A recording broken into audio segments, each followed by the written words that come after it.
Oi, tudo bem? Estou aqui no nosso estúdio, onde gravamos os nossos cursos online, para mais uma vez lhe pedir que você nos ajude com a nossa campanha no site Apoia-se. Com a doação mensal a partir de R$ 10, você nos ajuda não só a manter, como também a aumentar o nosso conteúdo gratuito aqui no nosso canal no YouTube. Então, se você gosta do trabalho que realizamos, pedimos que você não apenas curta, comente e compartilhe os nossos vídeos, e se inscreva no nosso canal, mas que também nos ajude financeiramente, porque esses recursos vão ser decisivos para a manutenção desse projeto. Logo, se você gosta do que fazemos, pedimos que você entre no link aqui na descrição e faça a sua doação a partir de R$ 10. Desde já, nós agradecemos bastante toda e qualquer ajuda. Muito obrigado e bom vídeo.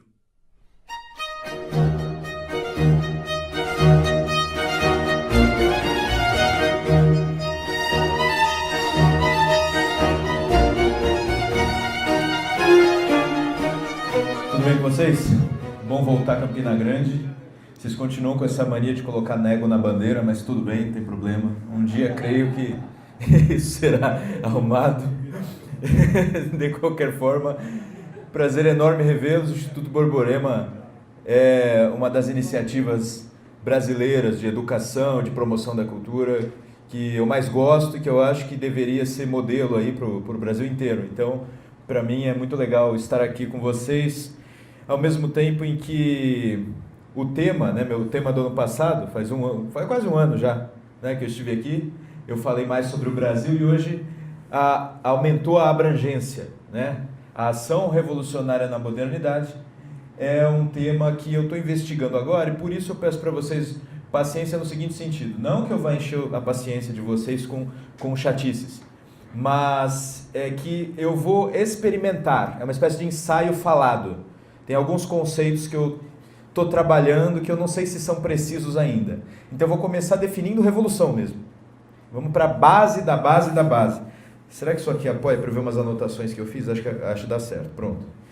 E aí, nessa investigação sobre o que é revolução, depois de definir, a gente investiga alguns dos acontecimentos da modernidade, até depois tentar enxergar qual é a nossa situação. Eu tenho uma maneira um pouco diferente de interpretar a revolução, diferente muitas vezes dos livros didáticos de história que usam a palavra revolução, muitas vezes até do que o uso prático político da palavra, né? Muitos jovens, pelo menos quando eu estudava, era legal se ver como revolucionário.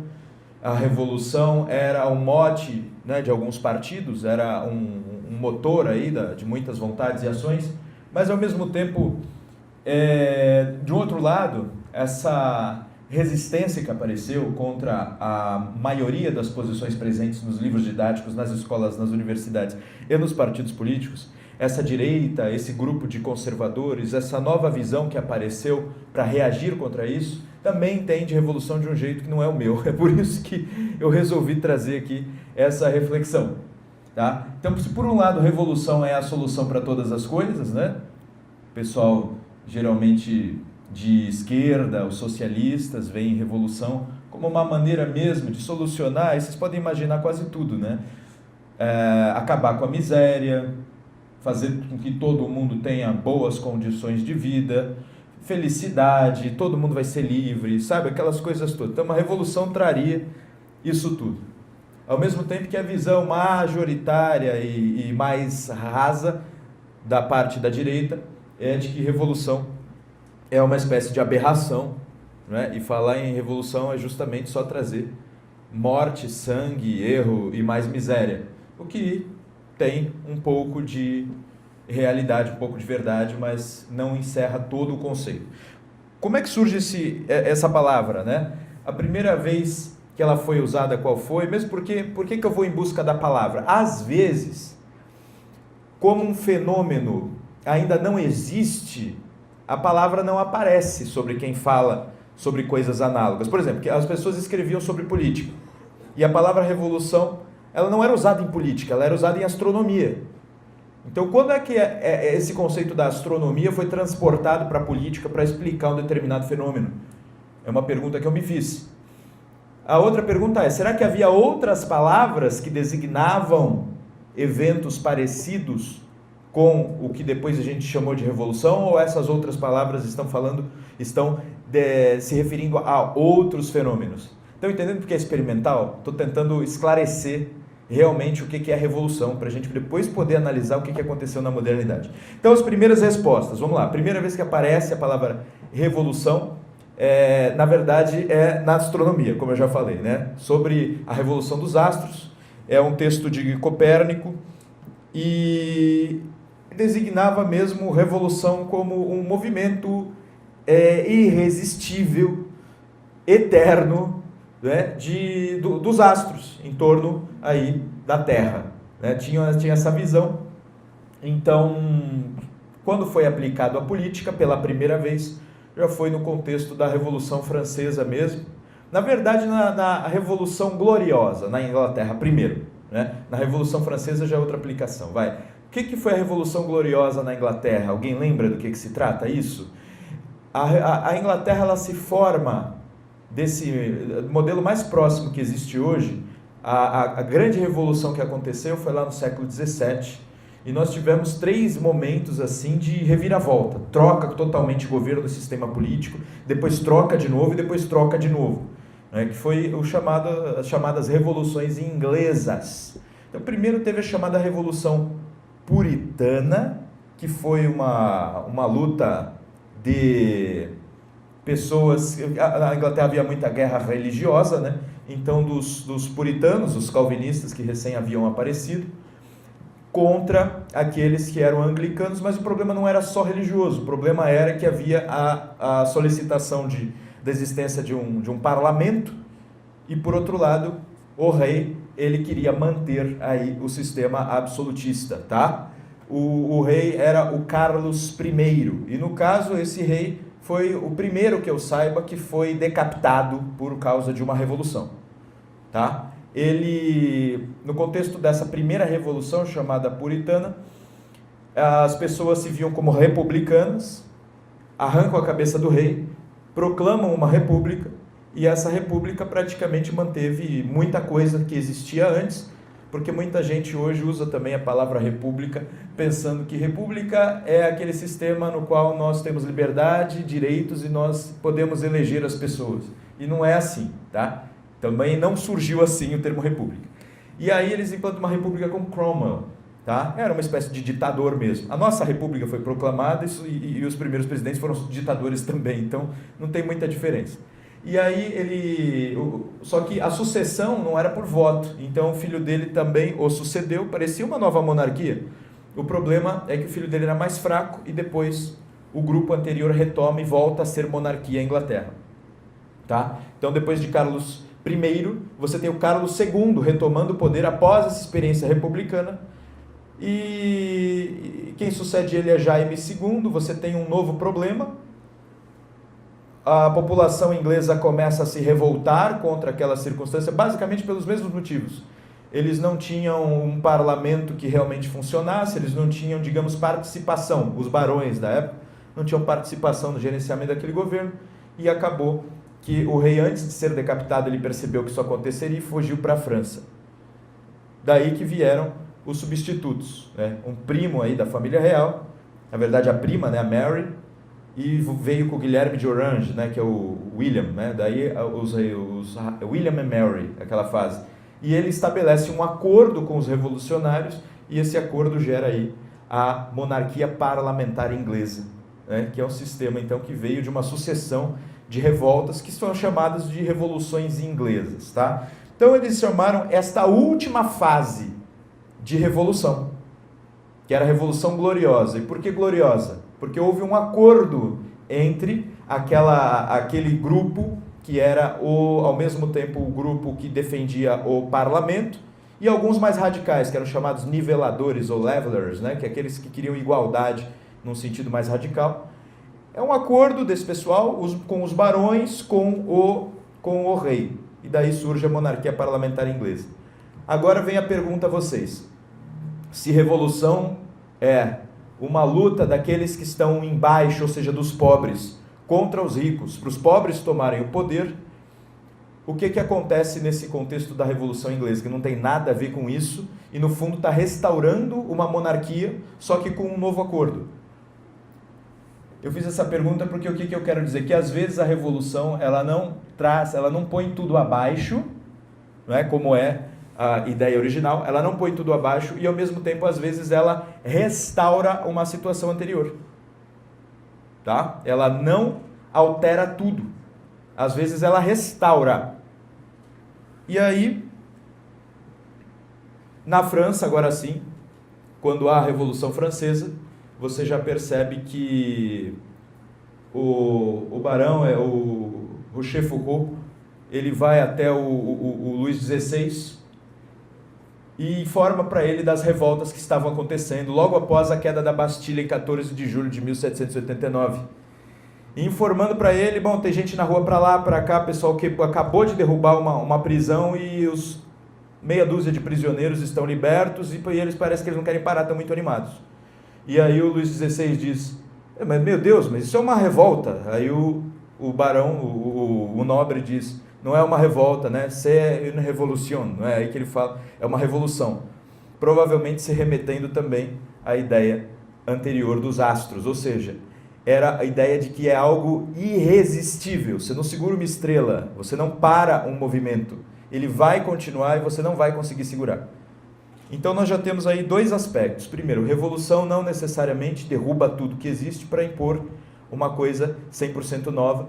E o segundo dado é o de que a revolução tem um quê de irresistível.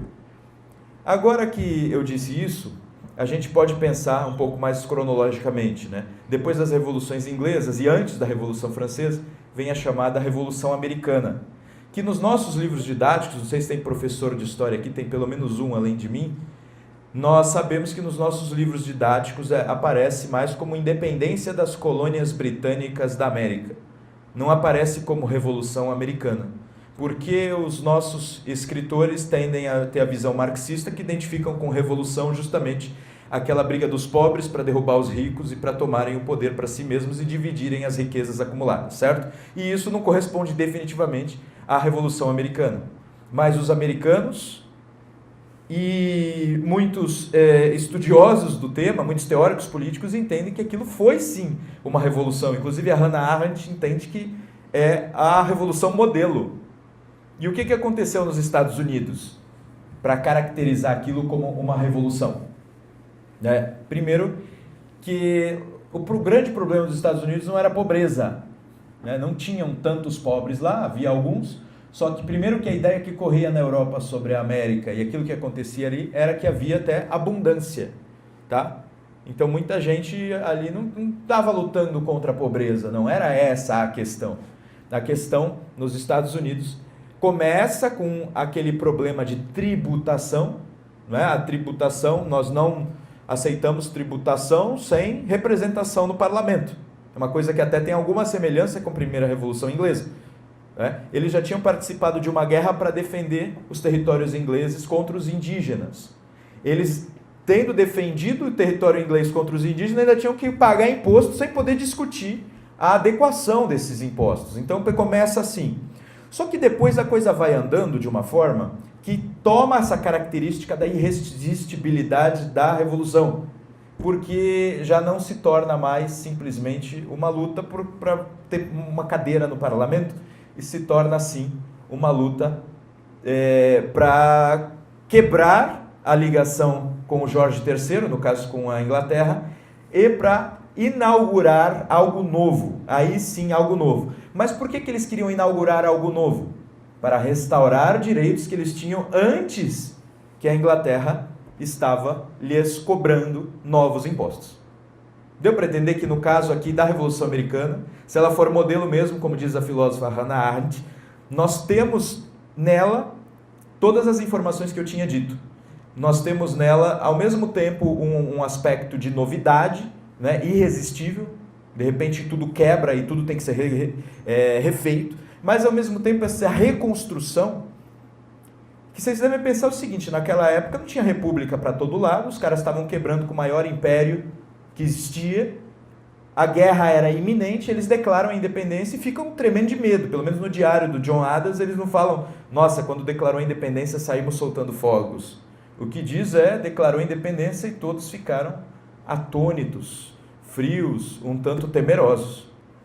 Então eles declaram a independência, tem esse elemento de ter que reconstruir tudo, mas o que eles mais queriam era o quê? Ter a liberdade que eles tinham antes e ter os direitos que eles tinham antes. Essa é a base. Depois da Revolução Francesa, tudo começa também por causa de algo muito semelhante à Revolução Inglesa e à Americana. É uma questão ligada à participação no governo, né, parlamento, e a tributos. Por quê? A França tinha participado de uma guerra contra a Inglaterra duríssima. Depois os franceses ajudaram os Estados Unidos na Revolução Americana no contexto da guerra, porque a França simplesmente não gostava da Inglaterra e resolveu ajudar um inimigo, né, em comum. Certo? E claro que o Benjamin Franklin teve muitos méritos na negociação diplomática. Os Estados Unidos conseguem então o apoio da França. A França vai lá e ajuda. Vocês imaginam quanto gasto em canhões, navios e homens para poder lutar contra isso, sendo que tinham acabado de perder uma guerra contra a Inglaterra. Eles vão até lá, ajudam os Estados Unidos a vencer a guerra e a quebrar relações com a Inglaterra, e quando retornam vão fazer o quê? Aumentar os impostos sobre o seu povo.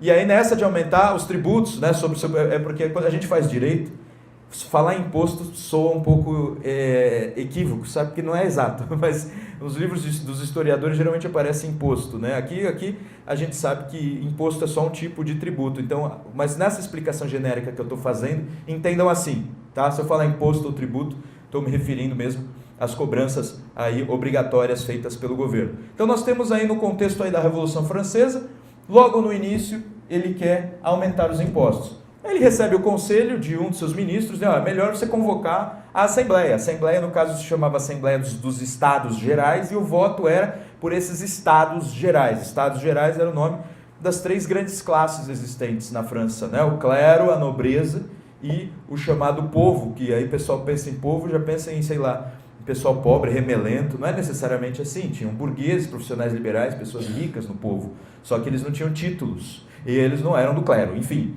E aí o voto era por Estado.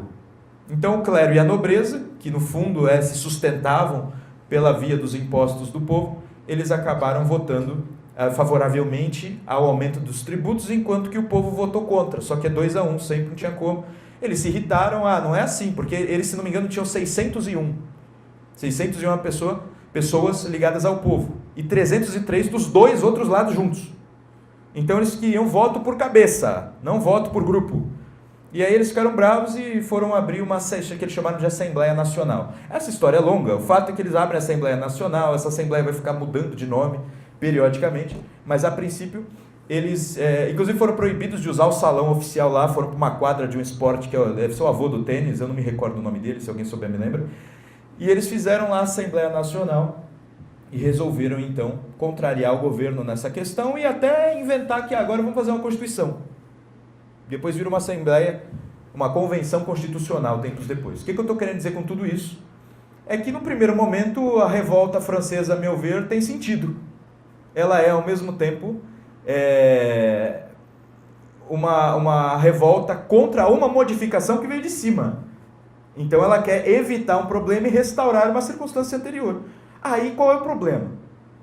Quando existe real opressão, não é opressão porque alguém falou, tá gordo, nossa, você está me oprimindo. Estou falando de opressão real de um poder sobre seu povo. Se há essa opressão, a revolta é gerada e ela obtém sucesso, você tem uma crise que pode gerar uma revolução.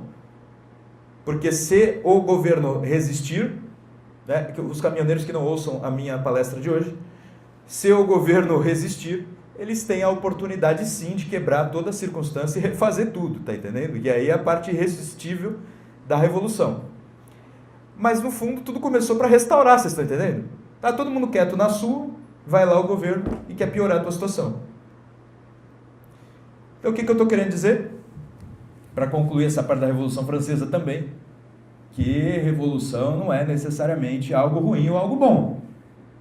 Revolução geralmente envolve um problema de restauração de direitos de uma condição inicial, Só que na França teve outros episódios depois desses, e os episódios foram trazendo aí os elementos que são aí realmente problemáticos, que a gente chama, que até o professor Olavo de Carvalho chama de a mentalidade revolucionária. Uma coisa é você passar por uma revolução como a americana, até perceber que está na hora de reconstruir tudo, você faz uma constituição, cria um novo modelo de país, etc.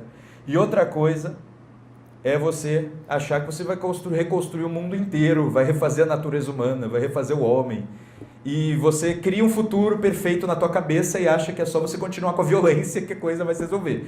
Então, assim, quando aparecem os próximos capítulos da Revolução Francesa, a gente tem o que eu considero o risco, o perigo da Revolução, tá? Então, eu estou caminhando para uma conclusão. Eu vou falar rápido mesmo hoje, porque eu estou vendo que vocês estão cansados já, depois eu fico à disposição para as perguntas. Mas eu estou caminhando para uma conclusão, que é a conclusão de que nas revoluções nós temos um tesouro e um perigo. Tá? As revoluções não são só um perigo, nem tampouco só uma coisa boa. Então, eu vou agora da Revolução Francesa falar mais algumas coisas, depois eu vou passar para a russa, até chegar na socialista de hoje. Eu vou falar rápido, mas não tanto, né? Paciência. Aí o que acontece na francesa, nos próximos episódios, todos sabem, 40 mil mortos em praça pública, uma festa, chama Festa do Ser Supremo, né, para substituir Deus, calendário refeito, troca calendário litúrgico, tudo, até as estações do ano foram renomeadas, na verdade os meses tudo foi renomeado para quebrar com a tradição, e você tenta refazer tudo à semelhança do que você disse que é sua razão. Parece bem irracional esse movimento, mas eles põem razão com letra maiúscula, como se fosse uma entidade. E aí, segundo razão, eles estavam refazendo tudo. Isso é ligeiramente diferente das experiências inglesa e americana que eu falei. Mas aí pensem comigo, a experiência americana, você pega uma nota de dólar, não é? Você tem lá um negócio em latim, novus ordo seclorum. É uma expressão que tinha sido usada por Cícero. Não só, era Roma, né? Uma ideia de que é nova Roma. Você tem novos ordo seclorum, como se eles estivessem iniciando uma nova ordem. E aí dá a impressão de que a Revolução Americana tem alguma semelhança com essa quebra total. Essa quebra com o passado, com as tradições, com os direitos e uma coisa muito nova surgindo. Mas aí eu tive o benefício de ter estudado a Constituição Americana e a construção da América. E muitos daqueles temas anteriores que eles usaram para construir a sua Constituição são de experiências tradicionais, né? Muitos deles eram formados em direito, na época o vestibular era fazer uma tradução de grego e latim. Então, todos eles tinham estudado profundamente os clássicos, todos eles tinham estudado a experiência grega, a experiência romana, a experiência medieval, e estavam ali, quando eles constroem a República Americana, você percebe inspiração espartana, romana, né? Porque a República Americana, o presidente da República, ele tinha um poder relativamente reduzido, tá? Ele tinha representação perante os outros países e internamente ele tinha um poder bem reduzido. Quem que governava? Os presidentes dos estados, são os governadores, né? Dos estados. Então é como se houvesse dois governantes, o governante central e o governante local. Uma espécie, Esparta era diarquia, tinham dois reis, um responsável mais por questões internas e religiosas e um responsável mais por questões externas e que visavam a guerra. Ao mesmo tempo, e que você pode pensar até no nosso Império do Brasil, nós tínhamos o poder moderador e, depois de algumas reformas, o presidente do Conselho de Ministros, que era quem de fato exercia o governo. Então o imperador, ele tinha um poder levemente acima dos outros, mas ele não exercia o poder executivo. Quem exercia era um outro. Então, você visualiza que todas essas imagens constitucionais de quem aproveita um outro tesouro, que não é o da revolução, é o da tradição, elas são semelhantes, elas guardam alguma semelhança. E na França não teve essa semelhança. O que eles quiseram foi algo muito próximo do livro que aparece, da teoria que aparece no livro Contrato Social, de Jean-Jacques Rousseau. Se alguém teve a oportunidade de ler esse troço horroroso. Mas lá, praticamente, ele define os termos república e de uma forma que você precisa resguardar a revolução e aquelas pessoas que são contrárias ao Estado, que seria a representação da vontade geral, ele quer dizer que cada um de nós tem um lado assim que é pró-coletividade. Então todo mundo no fundo quer viver na coletividade. Então se você vive segundo determinadas leis, é porque você quer. Você não abandona a liberdade. Você é livre e você vive na coletividade porque você quer. Se alguém vai contra essa coletividade, reclama de alguma lei, acha que tem algo injusto, ele é uma espécie de contra-revolucionário. O Código Penal deveria prendê-lo ou matá-lo. Rousseau descreve isso com todas as linhas no contrato social. E o Robespierre, que é um homem que assume a liderança aí, era um leitor fanático de Rousseau. O que você percebe é que eles começam a aplicar essa teoria. Não tem nada a ver com a longa experiência do passado, como falavam Thomas Jefferson e John Adams, querendo saber... as cartas que eles trocavam, os revolucionários americanos, demonstram assim um conhecimento das experiências do passado muito grande. A mesma coisa o Império do Brasil, quando ele é formado. O José Bonifácio conhecia muito bem as experiências do passado e buscou naquilo também inspiração para fazer o nosso modelo. E na França era algo meio novidade, né? Era coisa meio russoniana. A experiência francesa acaba não dando certo, nem para o lado dos mais moderados, que tiveram suas cabeças arrancadas no meio da praça pública, porque foram considerados contra-revolucionários, e nem para o lado dos mais exaltados, que eram os jacobinos, né? Liderados aí por Robespierre. Eles acabam perdendo a cabeça do mesmo jeito. Depois deles, ocorre uma tentativa de governo moderado de novo, e convidam para fazer parte de uma espécie de consulado alguém popular, porque senão o povo ia se revoltar de novo contra eles e ia derrubar tudo. Então eles chamam um general baixinho, popular, que dizia que só queria ser um professor de matemática, o Napoleão Bonaparte. Né? Fizeram uma espécie de entrevista de emprego com ele, ele disse, não, só quero ser professor, gosto de estudar história e matemática. Eles, esse cara é perfeito, é popular, todo mundo gosta dele, ele não quer o poder. Então, dá um tempinho, ele toma o poder dos dois e se declara imperador. Então você vê que a Revolução Francesa foi uma doideira, né?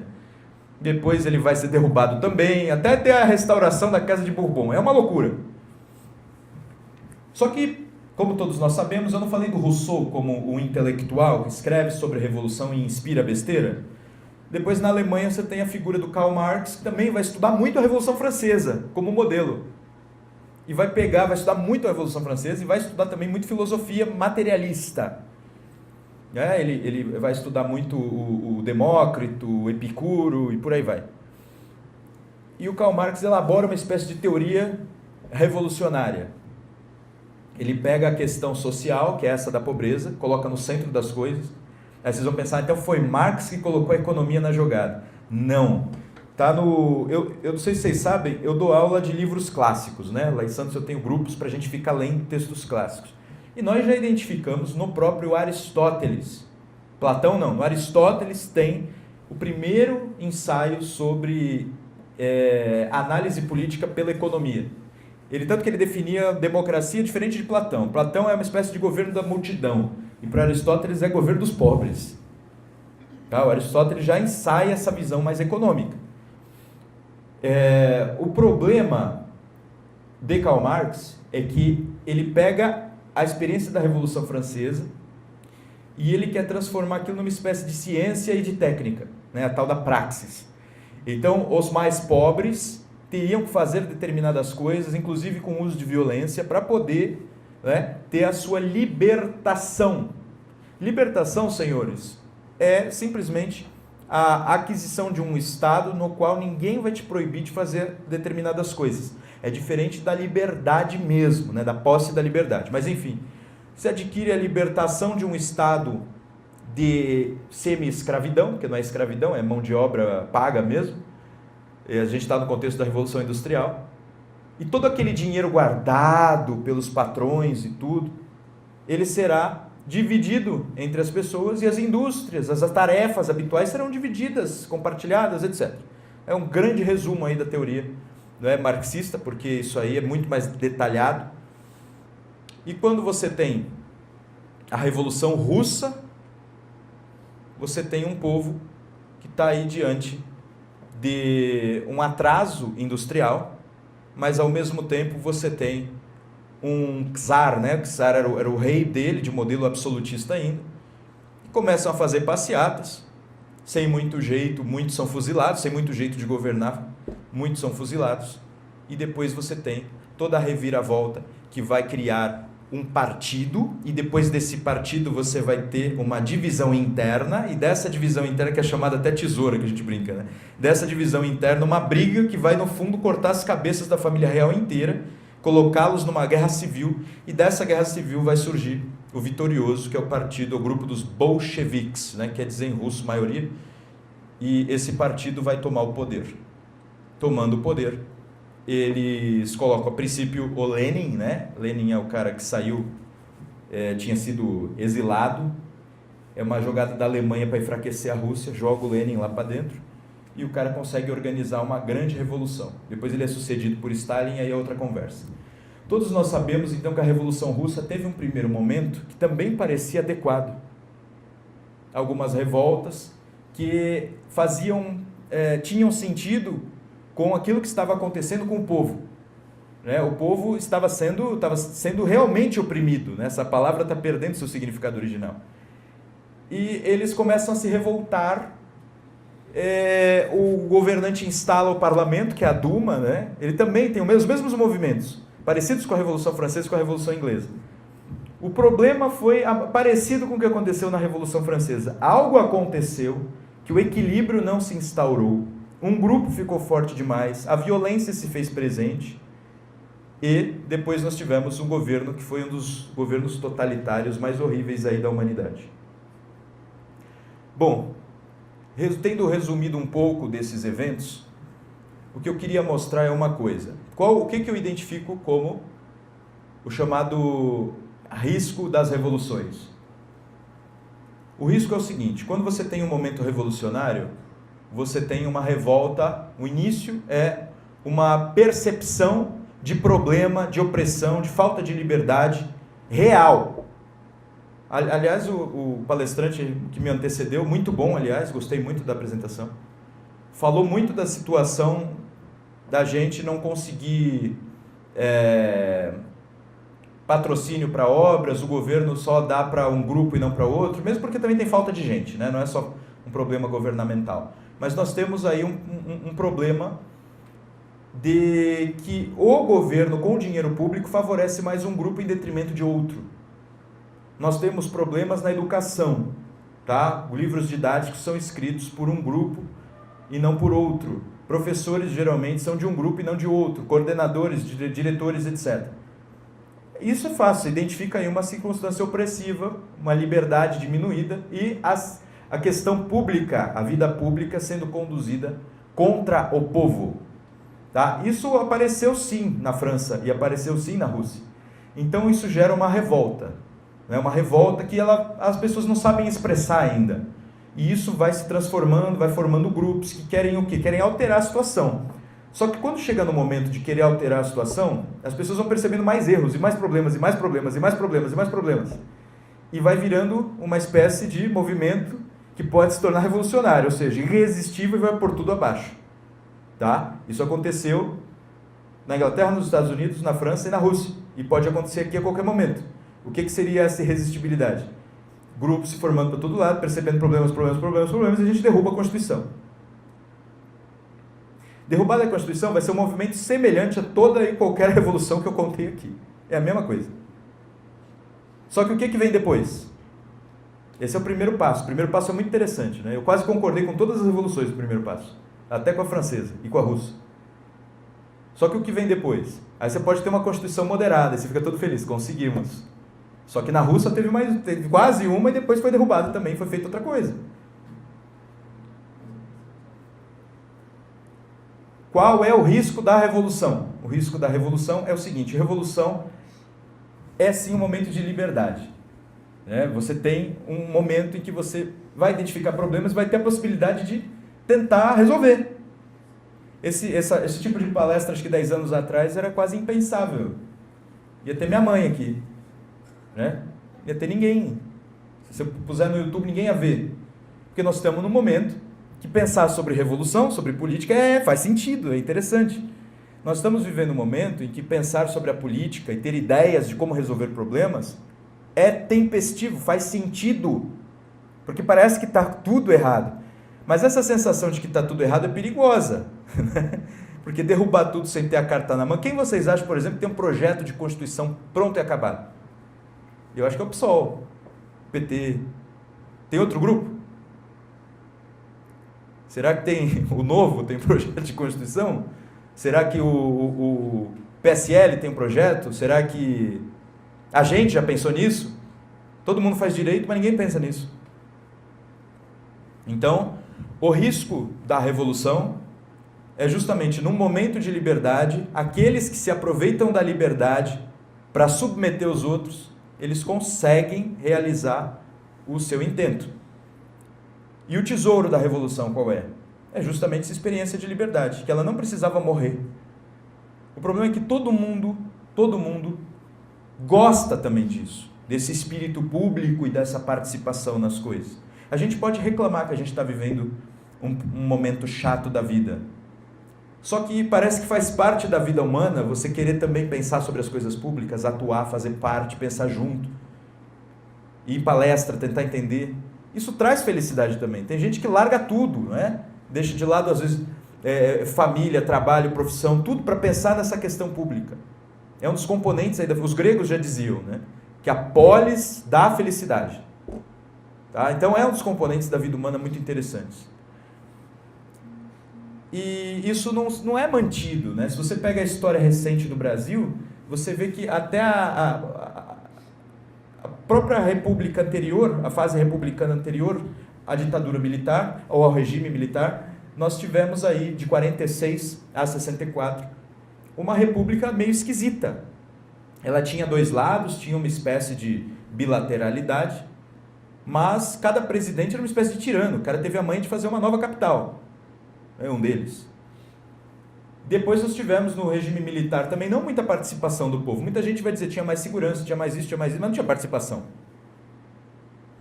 Depois vem a nova república, cuja única alegria do povo era ver o Ayrton Senna ganhar, porque não tinha nada para fazer. O pessoal vai, Constituição Cidadã, tudo, não tinha nem caído o Muro de Berlim, ainda tinha expectativa socialista clara.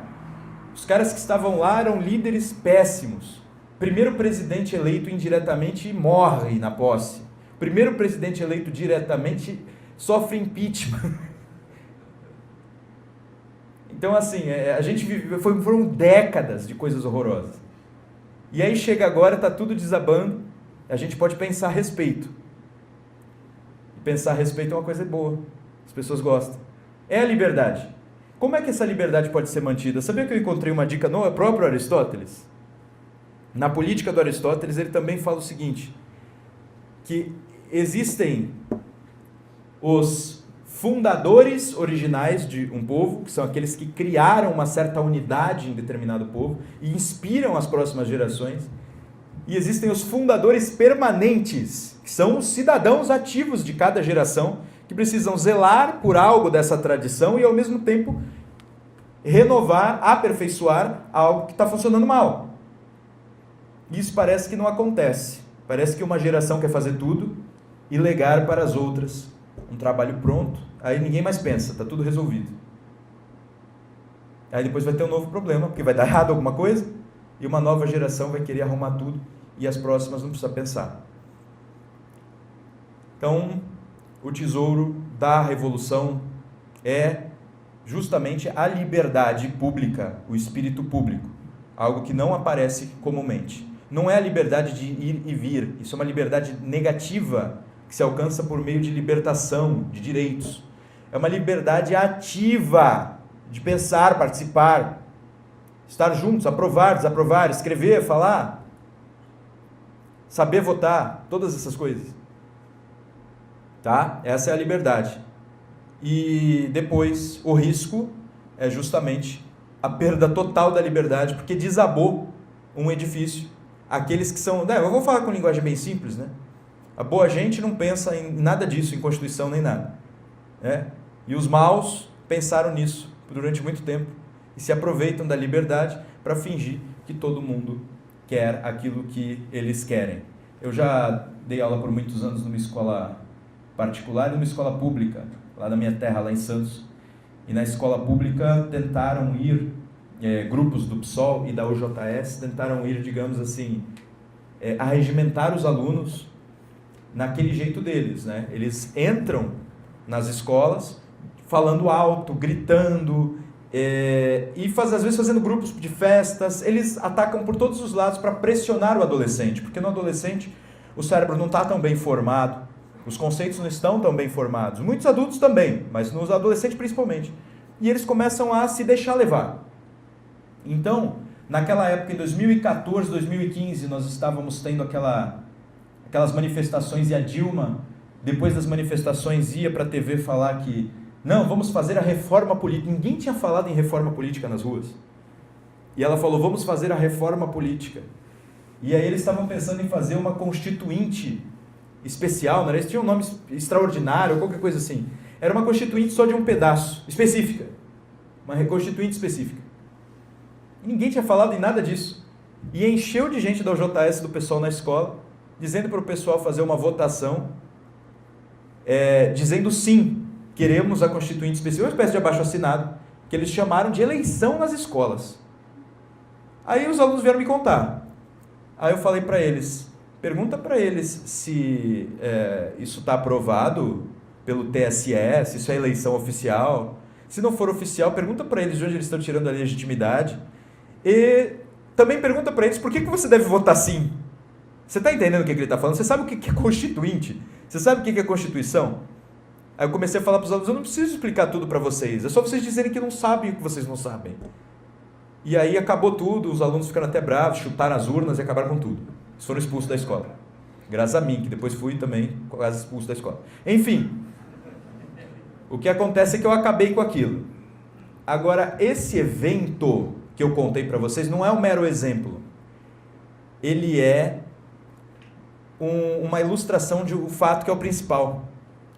A liberdade acaba porque nesses momentos, alguém que já pensou no assunto consegue aparelhar todos os grupos que pensam que estão pensando.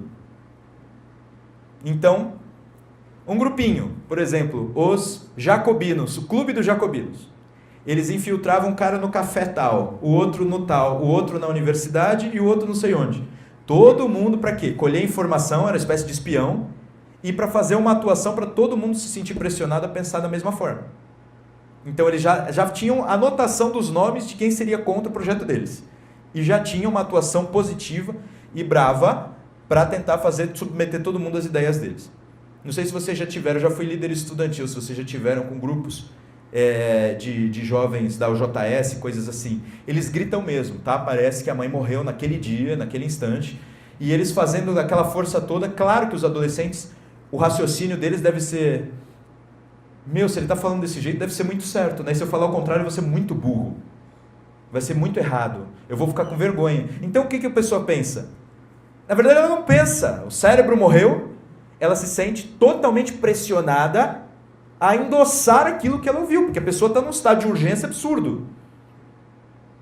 E aí vão se formando novos grupos que são simplesmente frutos de um aparelhamento. Isso não é liberdade, isso não é pensamento, isso não é instrução, isso não é educação. Tá? E isso que eu estou falando acontece em todo lado, até no ambiente de trabalho, na família, tudo. Não são pessoas que realmente pensam, que estão abertas a te ouvir, que querem, ou que nem eu, fala assim, vou experimentar, eu acho que é assim, não tenho certeza. Não, são pessoas que já chegam com certezas absolutas, vindas do céu, e não é do céu, deve ser do outro lado, querendo impor e obrigar você a agir daquele sentido. Tá? Então eu proporia, né, para o nosso momento, o reconhecimento desse momento como um momento especial na história. A gente está tendo a oportunidade de repensar tudo, sim, mas se a gente... E parece meio irresistível, não adianta a gente falar, não quero isso, chato esse negócio aí de revolução, não sei o quê. Eu não dou muito tempo para essa Constituição cair, não é uma coisa assim, nossa, está se achando profeta. Não, a República Brasileira é assim, máximo 20 anos ela cai, sempre foi. E essa Constituição não tem nada de especial para resistir. Coitados dos advogados, tem que estudar tudo de novo. Ou não, se recepcionar muita coisa, né, dos códigos anteriores, tudo bem, não muda tanto. Então o que precisa? Precisa pensar, certo? Não se deixar aparelhar e se o tesouro da revolução é a liberdade, ela precisa ser unido com o tesouro da tradição. E aí, como estudar, né? Como se preparar, como levar a sério essas coisas? Eu estou tentando pegar todo o conjunto das discussões dos sábios do Ocidente a respeito disso, e a experiência histórica dos povos sobre isso, para poder pensar sobre a atualidade. É melhor do que eu ficar raciocinando do zero, pensando o que será que eu queria, sabe, fazendo uma espécie de exercício de redação de escola, como é que é o mundo perfeito, e aí você escreve o mundo perfeito e depois você vai dar a vida por isso, ou na verdade tira a vida dos outros por isso. Tá? Então o tesouro da tradição é o conjunto dessas discussões a respeito da política, da vida pública, da revolução, de Constituição, e só pode ser acessado pelo estudo dos textos clássicos, da história, da filosofia e da ciência política. Lamento, parece uma tarefa difícil, né? Exercer a medicina é difícil, exercer a advocacia também, trabalhar como docente também. Por que fazer um país seria fácil, né? Não, cada um dá a sua ideia e dane-se. É assim que se faz o pessoal fazer o país para ele mesmo. Tá? Quem já tem uma estrutura na cabeça adapta as ideias de todo mundo ao que ele tem. Eu não estou dizendo que todo mundo tem que ser filósofo político, mas alguns têm que ser, e a linguagem para com as pessoas tem que ser de explicação honesta e sincera, não de cooptação emergencial. Vocês têm que pensar como eu, senão ferrou. Tá bom? Então a minha ideia era mais ou menos essa, unir os tesouros da revolução e da tradição. A revolução tem um tesouro, e eu espero que, se for realmente reconstruído o nosso país, que ele mantenha o respeito aos fundadores originais, né? Sobretudo José Bonifácio, Dom Pedro I, Leopoldina e os outros que ajudaram a isso, e que todas as gerações se sintam chamadas a ser fundadoras permanentes. É receber o legado e saber que a sua realidade pode ter ajustes a serem feitos. Constituição não é igual a 10 mandamentos. Não foi em cima de um monte que Deus deu uma Constituição para um povo. Respeitar as regras divinas é muito diferente de respeitar uma Constituição.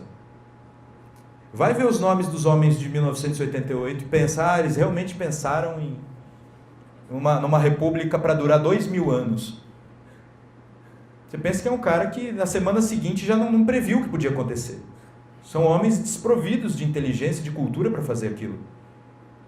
Então, esse era o meu recado, tá? O risco da revolução é esse. Se não houver pessoas pensando, aqueles que têm a carta na manga usurpam a liberdade e pela violência, violência é o contrário do pensar público, é o contrário da política como exercício de reflexão sobre a coisa pública.